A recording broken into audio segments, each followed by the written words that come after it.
Assalamualaikum warahmatullahi wabarakatuh. Salam sejahtera untuk kita semua. Di sini saya Bella Septiana akan membahas tentang aktivitas pengauditan via TABK. Dengan dosen pengampu Bapak Andri Zainal, MSI PhD AKCA, dengan Ibu Herliani SE MSI AKCA.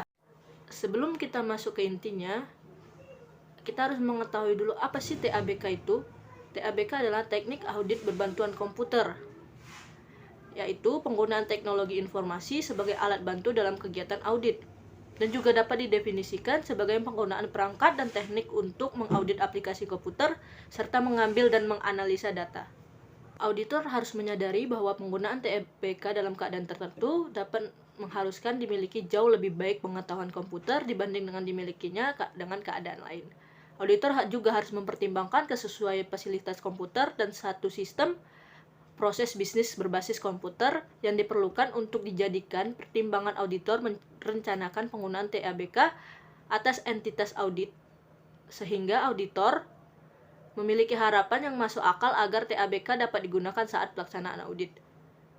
Nah, di dalam pelaksanaan audit menggunakan TABK ini ada beberapa kegiatan, antara lain yang pertama ada audit sampling, yang kedua ada simulasi, yang ketiga ada pengumpulan data yang akan diuji, yang keempat ada penelaahan analisis, yang kelima ada penyusunan kertas kerja pemeriksaan, yang keenam ada kalkulasi data, yang ketujuh ada kalkulasi telaah analisis, yang kedelapan ada informasi proyek seperti anggaran dan lain-lain, yang kesembilan ada korespondasi audit standar, yang kesepuluh ada pemeriksaan kelengkapan data, konsistensi, alokasi, dan ketepatan.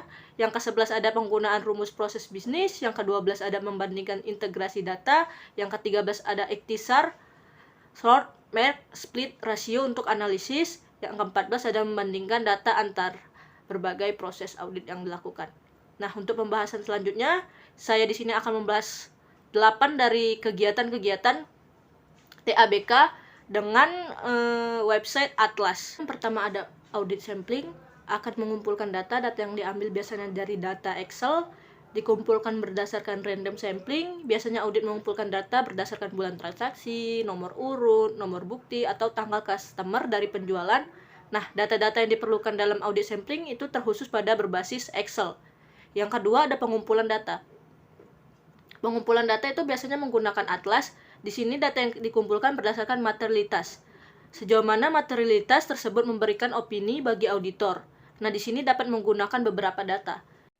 Nah, yang ketiga ada berdasarkan data materialitas tadi, maka kita melakukan telaah analisis, yaitu apakah data tersebut materialitas atau tidak. Data yang ditemukan di Atlas ini adalah data materialitas. Maka di pengujiannya kita akan membuat atau mencentang data tersebut merupakan data yang tidak materialitas.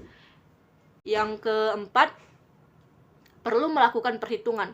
Beberapa kalkulasi data setelah melakukan penjualan, pembelian, ataupun transaksi lainnya. Di sini dapat melihat ada kalkulasi data, ada persentase dari jumlah penjualan atau transaksi yang terjadi selama perusahaan berlangsung. Selanjutnya atau yang kelima, setelah melakukan kalkulasi data, melakukan kalkulasi telaah analisis. Analisis ini kita perlu melakukan sejauh mana perbandingan antara transaksi pertama dan transaksi kedua. Apakah transaksi pertama berhubungan setara dengan kas berikutnya? Apakah rasio kas 1 ini dapat berefek ke rasio kas berikutnya? Yang keenam, biasanya kegiatan ini berhubungan dengan pengecekan data secara langsung. Di Atlas sendiri ada beberapa pertanyaan yang harus dilakukan auditor, seperti pertanyaan terima pemesanan dari pelanggan atau penjualan, apa saja yang terjadi. Maka dari itu akan ada asumsi yang akan terjadi, completeness, expenses, dan akun yang timbul seperti piutang, penjualan, kas, persediaan, dan lainnya. Dalam hal ini akan terjadi di pemeriksaan data dan alokasi. Nah, pada slide ini yang telah ditampilkan contoh-contoh pertanyaan dari contoh-contoh terkait dari asumsi yang terkait dari pernyataan tersebut. Nah, selanjutnya ada integritas. Integritas ini berkaitan dengan kejujuran setelah alokasi tersebut. Kita perlu mengkaitkannya dengan integritas, yaitu pengecekan secara langsung ke gudangnya dan membandingkan ke data berbantuan komputer di atas yang kita gunakan. Setelah pengecekan dilakukan, maka kita akan mengetahui beberapa integritas data yang dapat dipercaya. Yang terakhir di sini dapat dilihat beberapa jumlah atau akun yang akan dibandingkan, yang akan dilakukan analisis data yang ditampilkan pada slide ini. Nah, itulah 8 aktivitas dalam kegiatan auditor menggunakan teknologi berbasis komputer dengan website Atlas. Baiklah, sekianlah pemaparan saya tentang aktivitas audit menggunakan TABK. Semoga bermanfaat untuk kita semua. Saya akhiri, wassalamualaikum warahmatullahi wabarakatuh.